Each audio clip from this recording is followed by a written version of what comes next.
Maher le Padraig Mac Síne an Sínach Mewn. Chur sé bhalacht ar na lochóga móra, nuair a doscail sé béal an faoil. Ach lár na knapáin heala ar an ghrian, is leithe meala, is éire chuoin an áir, is an taobh ann, fráig gan bhíl. Cahamach na rudaí fátacha ar nás cumallum a lár. Is hocarig adaring an chléamh. An sin chuig sé ar achlúin, is bhí an dabhóid in ag inúis.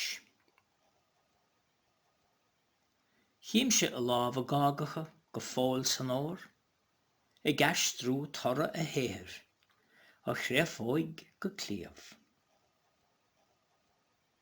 Tá an chréaglan a deireg sé, is bír dó ar ná.